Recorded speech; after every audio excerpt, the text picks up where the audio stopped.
Hello everyone, this is Andres Almeray again at JNation 2024, and with me is Marharyta Nedzelska, which finally I was able to pronounce her last name. It's a little bit of a tongue twister for me. But Marharyta, please let us know a bit more about yourself. Yeah, hello, thanks for introduction. My name is Marharyta, as you might learn. I work at Sonar as a software engineer, and I'm working for static code analysis for Java and other JVM-related languages like Kotlin, Scala, and a bunch of other stuff like plugins for Maven and Gradle and so on. So. Well, that's a lot of technology that you have to deal on your daily basis. So is that somehow related to the session that you have here at JNation? It's a little bit related, but mostly no. My session at JNation is a joint talk with Evgeny Mandrikov, who is co-maintainer of JCoco, the most famous Java code coverage lib. And as a Sonar developer, and he is a JCoco maintainer, we face a lot of community reports, community issues related to code coverage. And we learned that people don't really understand what code coverage is and how to use it properly. So we came up with an idea of a talk, collect all the common myths about code coverage and try to dispel them. Okay, yeah, that's pretty good, because one of the things that I've seen is that some people that believe that code coverage in itself, in its own, the number is more important than the methodology and the steps that you take in order to understand why you're reaching to a particular number. Yeah, exactly. And I think our tool, Sonar, is not helping there, because we have these quality gates where you can put some number like 80% or 70%, and people try to reach it, but sometimes it's not possible to reach because of different reasons. First of all, like compiler artifacts. Sometimes there are things that you cannot test at all. And one of the funny things that you cannot test is when you have speech expression, speech statement, and you have to always put default even if it's already exhaustive, and you can never test it. So you try to introduce some stupid techniques like mocking stuff that you are not supposed to mock. You try to put optional off where you don't need to put optional off, and that affects actually your code quality and your productivity in a bad way. So we try to show all this common myth and dispel them.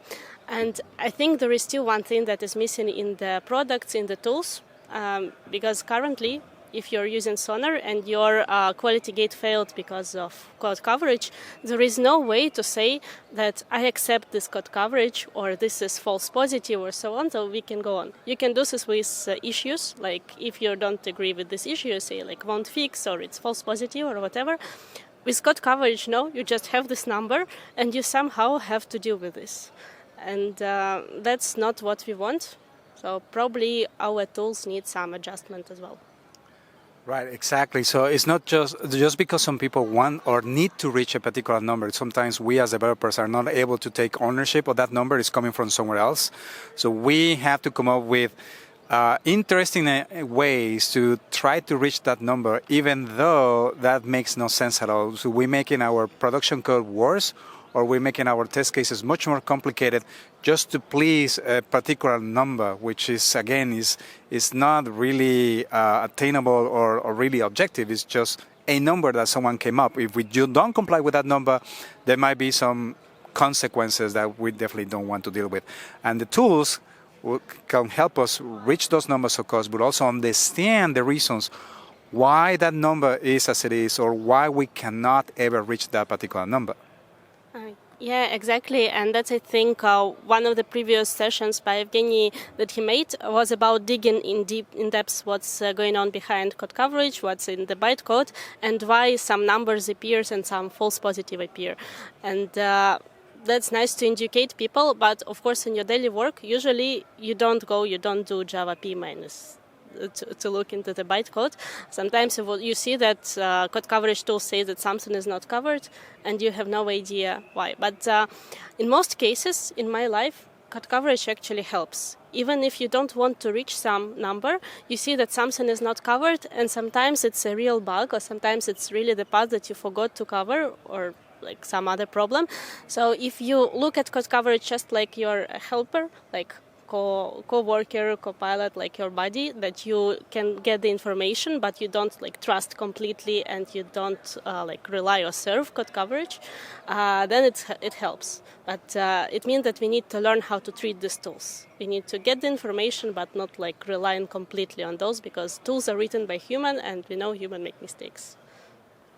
Right, exactly. So it's not like you select or we select code coverage as the source of truth of many of the problems that we may be able to catch. So there are many other technologies and tools and methodologies that we should be using together in unison in order to get the best results.